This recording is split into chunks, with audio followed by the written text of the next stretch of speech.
Welcome to this edition of When the Biomass Hits the Wind Turbine, a discussion of sustainable living and what that means to you and me. I'm Jay Warmke. And I'm Annie Warmke. And you sure are. And today we're going to talk about raising healthy pets, or how come these cats just seem to live forever. You ask that every day, the bane of my existence. Cats you brought underfoot. The first ones home yeah, I said over that, and over and over. I've regretted it ever since. So talk a little bit about pets, Annie. You're the pet whisperer, the cat whisperer. Well, first of all, it's kind of frustrating today to really look at how people are raising their pets, and we put a lot of faith in the products that are out there that are being sold to us, and we end up with really sick pets. And also the medical model, which is veterinarians, has really gone to the dark side in terms of all the medications and everything that are being utilized. So, but it seems to me, I'll interrupt you there for a second. Okay. That it's almost like parenting, right? We have two different extremes of people with their pets. Those who get them and seem to just ignore them and tie them outside or turn them loose or whatever, and throw a couple of little, dry kitty kibbles at them sometimes. And then you get the people who spend literally thousands of dollars on these kittens and puppies and I don't know. To me, I'm sure somebody listening is going to go, how dare you criticize? Okay, but I'm not here to do any of that. I don't really care. I am, so I'll interrupt. Oh, you go for it. So I'm not really talking about those extremes. What I want to do is sort of wade through all the fluff and say, go into the middle. If we want to have healthy animals, there are certain things that we have to do, and they're more nature-based than they are veterinarian or behavioral, although lots of behavioral stuff is important. One of the challenges that people have today is that they're feeding their pets the same kinds of foods that humans are being fed, and we're feeding our pets and ourselves the same food that's being fed to livestock. And what that's doing is producing asthma, diabetes, kidney failure, not just in ourselves, and also obesity, because we're all being fed as if we're going to the butcher, and our pets are suffering these same malaise. So the goal for what we're going to talk about today is really to say, let's just cut away all of the stuff that we've been doing. Let's just look at this animal, and I'll give an example. So last week I met a little tiny dog, and she was a mess. She belongs to somebody who obviously has the money to care for her however he would want to. And she was dragging her back legs on the pavement, and clearly they were itching. And she had a lot of loss of hair, and especially around her eyes and things like that. And it was clear from my looking at her, she did have fleas. And again, a lot of times fleas, even if there aren't that many, they'll attack the weakest because they must be the juiciest or something. And anyway, so it was clear that she had food allergies. And he said he fed her canned food, and canned food for dogs and cats really should not even be allowed to be sold. It's got all the wrong combination and balance, because especially cats need about 99% protein, and we don't feed that way. So this person, I remember you meeting the dog. Of course, any dog that crosses your path, or any cat, oh, it's so beautiful. But this guy cared about his dog. It wasn't a neglect kind of thing. No, it wasn't. He didn't know what to do. He was worried about it, and this dog was, as you say, a mess. Really suffering. And I did say that several times, oh, she's really suffering. But it never occurred to him that what he is feeding the animal might actually be the cause of the problem. Right. Well, there are probably other things in the environment. He also was putting Frontline on her, and Frontline has been proven to be totally ineffective for fleas, and they're still allowed to sell it, and that's the bad part, and the veterinarians are still selling it. So he's giving her a chemical that she probably is probably creating in her a toxin. So that's not helping either. But again, I'm not a vet, and I'm not giving medical advice. What I'm saying is, let's just cut to the bottom line here. So what we would want to do with that animal, which is the basic philosophy that I use with any animals I'm working with, is to say that animal, just like humans, has an immune system. And the purpose of that immune system is to try to maintain health. And the way that we help that immune system is by creating balance in what we eat, balance in the air we breathe, our exercise, and our environment as far as good, healthy hugs and love. And if we have that, then we probably have health. And that is not how the medical model looks at the animal. So what I want to do when I have a sick animal is, or even a not sick animal, is I want to talk to that immune system and I want to ask it to please come and help me. And so there are a number of ways to do that. But just to give an example, so many years ago, before you became anti-cat, I used to take in. I came to that very early in life. No, you did not. So when we first came back from living abroad, Catelyn, our granddaughter, wanted to have a cat of her own. So we went when they were having an open house to the cat shelter. And one of the first things for health for an animal is to get them fixed, get them neutered, get them spayed so there isn't any reproduction going on. So they aren't compelled to go off and find something to mate with. And it's hard on their system, and they're your pet. They're not there. Plus, there are just way too many of them out there. Well, that's the other thing. And nobody, especially cats, nobody wants them. So anyway, so we went to the cat shelter or the dog shelter, which is the same thing, and the goal was, again, we would adopt an animal, and then that animal would be fixed before we ever brought it home. And so we went, and it was an open house, and there were hundreds of cats everywhere in these cages. And the first thing that Callan did was go right to the cage where the cat was totally catatonic, meaning it didn't move. I don't care what you did. Mm-hmm. It was in there with its brother. And she said, that's the one I want. Yeah, she must be related to you. Yes. Let's find the damaged, sick one and bring it home and care for it. So she's 10 years old looking up at me with that sweet smile. And she's saying, that's the one, Mama. So the horrible part of it was that one of the workers was nearby, and she said, oh, you don't have to adopt them today. You can do foster care, and then when they're well, you can bring them back. Or if something happens, and then we'll provide you with support. So, of course, then there was no saying no because she was determined that was the cat. And so we took the two cats because we didn't want to leave the brother, of course. And he seemed fine. But it took about 2 weeks for her to come out of whatever was going on, and I don't know what it was. But we took away her food. We gave her a mixture of a number of different things that help to talk to that immune system, including garlic and wheat germ and kelp and things like that. So we're bumping up the minerals, and we also gave human baby vitamins. And we took baby wipes, and we washed her every day, just like her mom would wash her. So we wash all her little private parts and her face and coo at her and everything. And in 2 weeks, it was like she just woke up. And she's still with us, and this is 14 years ago. Nikki. I'm well aware. Yes, well aware. Nikki, who's going And if only she would stay silent occasionally. Yeah, well, she's in old age now, so. So if you get a very sick animal, because there's very extremes, like you took in a few cats that had been essentially thrown in a dumpster, and they were on death's door.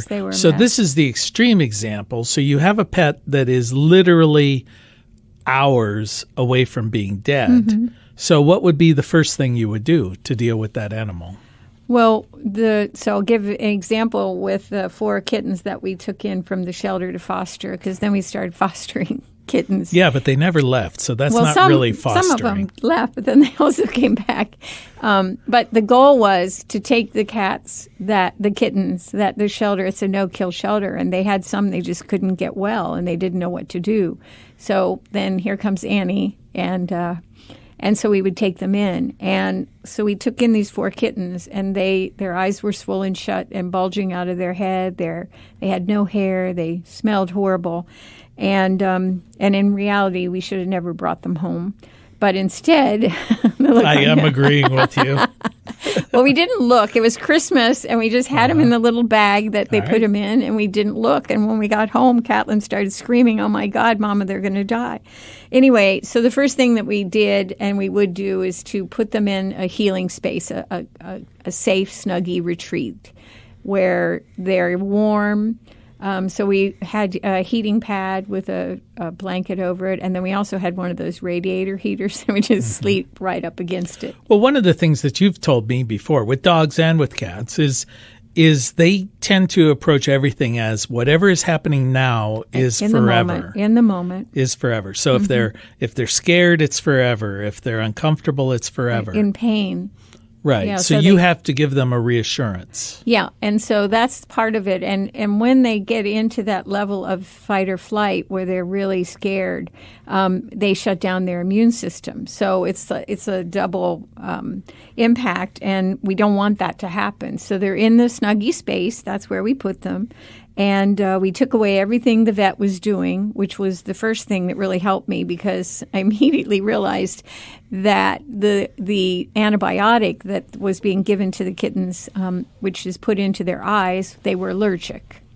And so we started feeding them raw food. We ground up raw chicken and egg and things like that, uncooked. Everything was totally uncooked. And it was mostly protein with a little wheat germ and kelp, and they ate it like crazy, even though they couldn't see, even they were just blind from their eyes being swollen shut. And then we had something we called VitaSup, which was a mixture of vitamins and different things, and we fed that to them. And then twice a day we gave them a bath with the baby wipes and gave them baby vitamins, human vitamins, and we held them a lot and cooed and carried them around, and just like they were a baby. And every morning I was afraid to go in there to see if they were dead, because I was confident. I was absolutely confident that they were dead.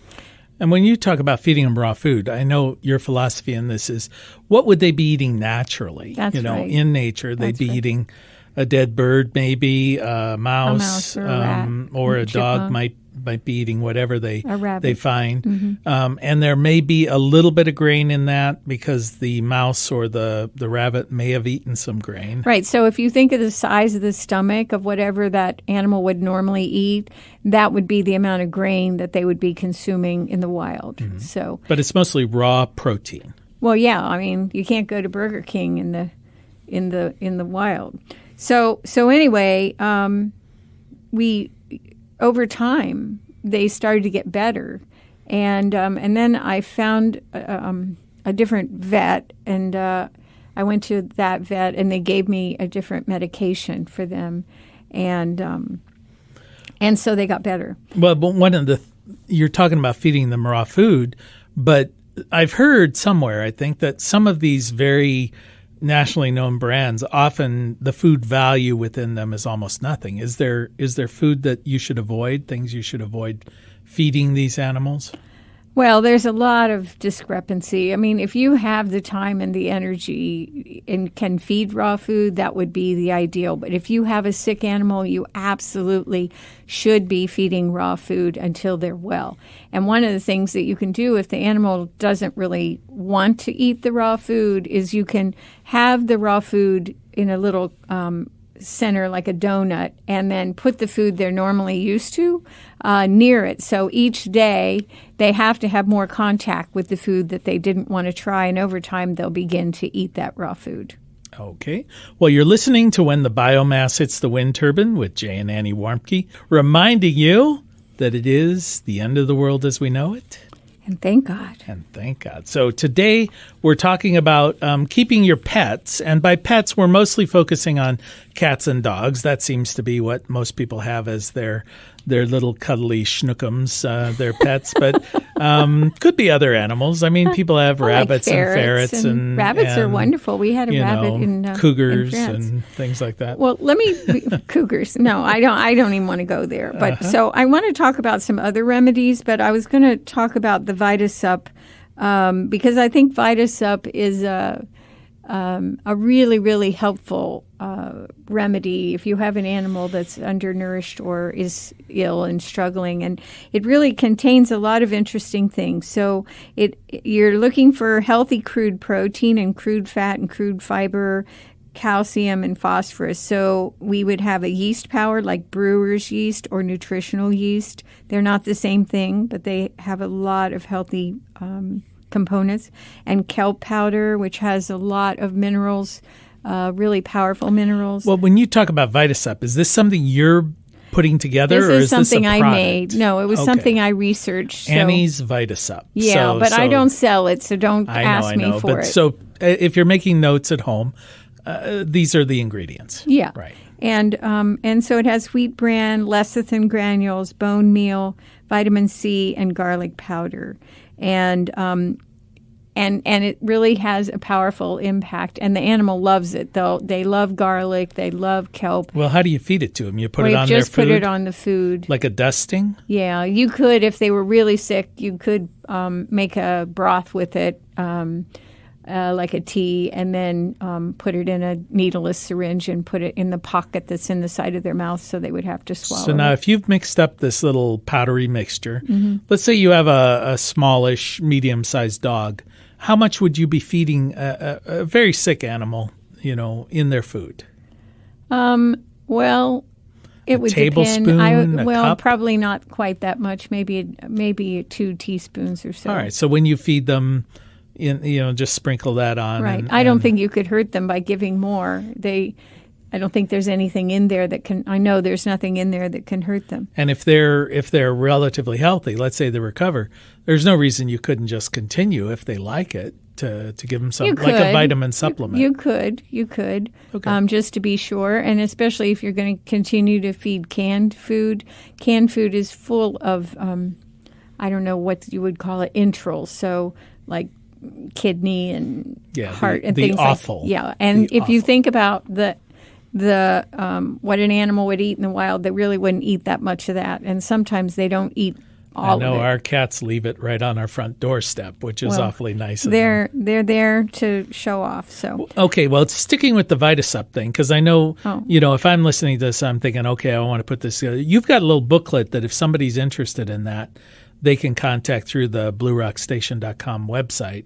Right. And get that if they want to pursue it deeper. So don't feel like it tells the proportions and how you would mix that and all of that. Well, it does talk about the fact that it's a half a teaspoon per 50 pounds of dog. Right, but I'm thinking how much garlic you would add versus how much of the nutritional yeast and things like that. Right. So let's go on and talk about Bach remedies, Dr. Bach let's. remedies. They're one of my favorites. And so when we were living abroad, we had brought our cats from as you like to say, the 2 most expensive cats in the whole known world. I don't even want to get into how much these cats ended up. Okay, well, we're not going to talk about that. We're going to talk about Bach cats. remedies. So one of the things that I learned about when I lived in England was a lot about different remedies, natural remedies from medicinal plants. And so I learned a lot about Bach remedies. And Dr. Bach was a German physician who discovered that if he took certain blooms, flowers from different kinds of trees, that it could impact different balances in the body. And so when our cats were going to come back to the United States with us on the plane, we gave them, instead of giving them some kind of a tranquilizer, we gave them 3 different Bach remedies. And these Bach remedies, which are a rescue remedy, which contains several different blooms from trees, and larch oil, which larch is a tree, so a bloom from larch tree, and walnut tree bloom, and walnut oil. And we gave 3 drops each of those in water every day to the 2 cats, and for about 7 days. And you don't give more because it won't do any good. It doesn't change anything. And what that does is it creates a balance in the nervous system. So they're calm. They feel more confident, which is what you're looking for. We don't want them to be scared. And, well, I know you wouldn't care if you'd like it if they were scared and then leave you alone. I'm not cruel about it. I just want them to be somewhere else. Yeah, okay. Yeah. That's what I was saying. Then they would go away. But anyway, then I would be calm with no Bach remedies that's so sad. necessary. So. Anyway, so when we brought them on the plane, they were in their little carriers, and they never complained or cried. And when we got to immigration, I was really afraid they would escape because when they had to be away from home, they were very feral. If they had to go in the car to the vet or anything, they would, get sick and throw up and stuff really badly. And they were fine. And when we came to the States, we had to be in a hotel for a couple of days, and I had brought their potty boxes and a little kennel thing, and they stayed in the bathroom, and they were still getting the Bach remedy, and they did not cry. Cats can get and dogs can get mange. Mange lives on everything, including us. It lives on carpet. It's a nasty little thing. But the only time it really makes itself known is when there's an imbalance in the system. And so our cats had gotten mange several times when they were upset about having to go. And that's mostly brought on by stress, right? Their immune system. Yes, absolutely, because the immune system shuts down. Because the term mange, I mean, we hear that mange, you mongrel. You always think it's a dirty thing. It's not. Because they're not kept clean. Yeah. But this is basically a skin disorder that just manifests itself. It's a rash, but it's little. But it's brought biting on by you. stress. They're burrowing into the pores in your skin, and it itches like crazy. Mm-hmm. So anyway, it's not going to kill you, but it's not nice. But for the animal, it's really horrific because they lose their hair and they're itching all the time. And so that's the one thing I wanted to avoid was bringing on the stress of the mange again. And we were fine. They were perfectly fine. Well, speaking of that, that's one issue that that pets suffer from.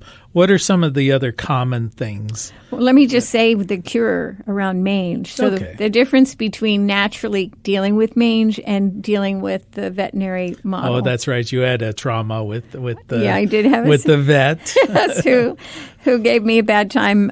But so if you use a combination of Acidophilus, which is the bacteria, the probiotic bacteria that's in yogurt, but it's also in a lot of other things. Anyway, and you buy it as a capsule or as a powder? I buy it as a powder, like baby Dophilus or something like that. The reason I buy it as a powder and not in the capsule is so that I don't have to keep emptying all those capsules. Right. And then you rub the animal down with it. If it's a really bad case in a lot of area, then you could also take diatomaceous earth, and you could alternate between the two. Don't you sometimes mix it in with like coconut oil or something like that just to put that on the skin? I have, but tea tree oil would be what I would use. Isn't that a little harsh, though? No, because there may be abrasions because the animal has scratched so much or is just so badly infested. Plus, the coconut oil is super healing and would encourage the hair to grow back.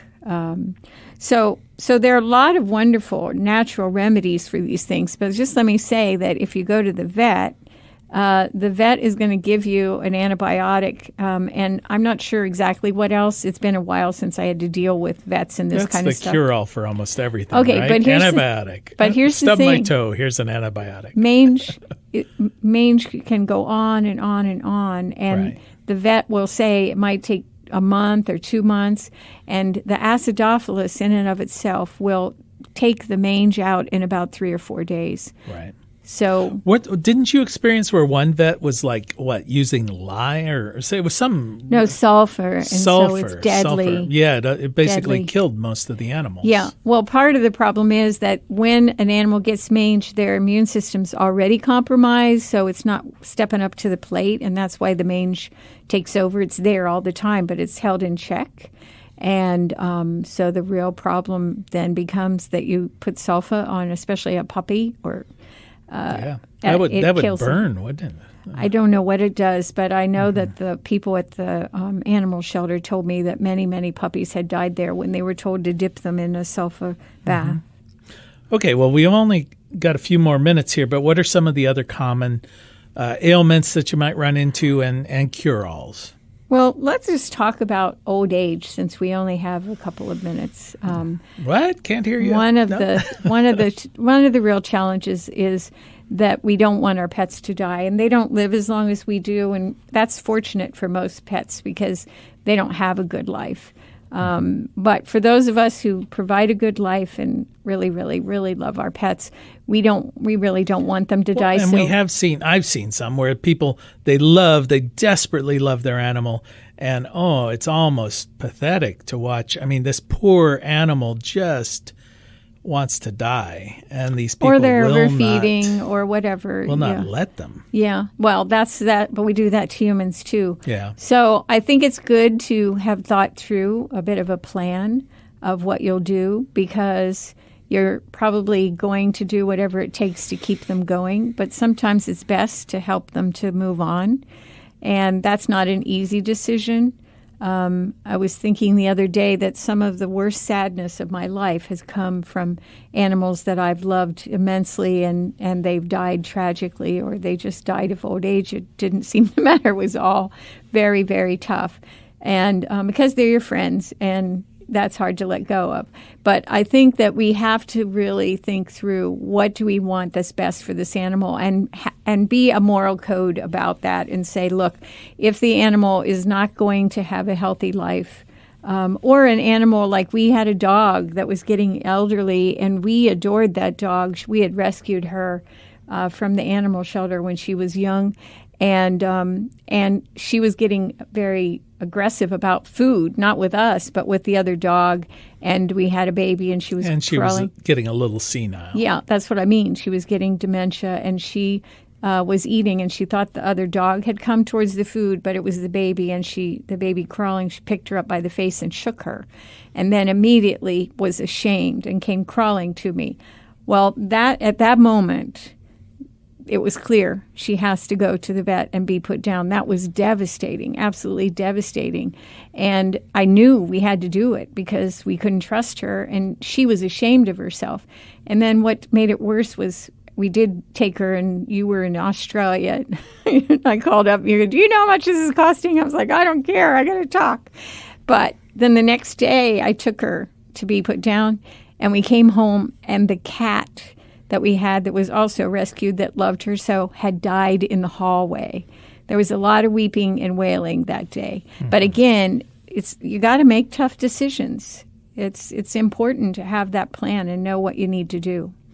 Mm-hmm. And when all else fails, head to Australia. Yes. when all the drama and the trauma is taking place. Pretty good timing on my part, I thought. Yeah, but, you're like, it's 3:00 in the morning. All right. Well, in the last, say, 30 seconds, what other words of wisdom with you've already killed off all the pets, so what's... Okay. Don't buy a purebred dog. Go to the animal shelter. There are so many pets there that are longing to be loved. And Rescued Ohio is a wonderful group, and there are groups like that in almost every state and every municipality that are rescuing animals all the time. We've had a lot of flooding, we've had hurricanes. Everywhere there are animals that are already here on Earth. Don't breed your animal. Let's just pretend that there's no more need, and let's take care of what we have. Well, this is America. We're a land of mutts. So anyway, you've been listening to When the Biomass Hits the Wind Turbine with Jay and Annie Warmke.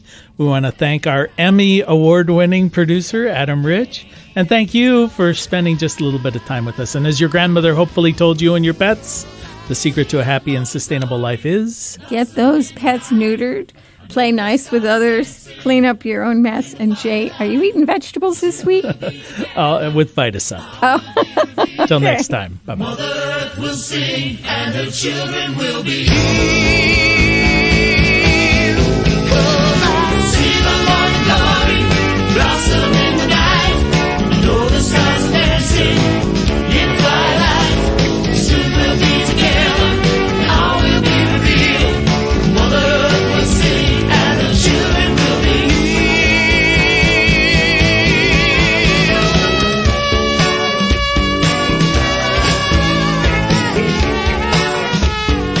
You can find more information on living sustainably in our unsustainable world at bluerockstation.com.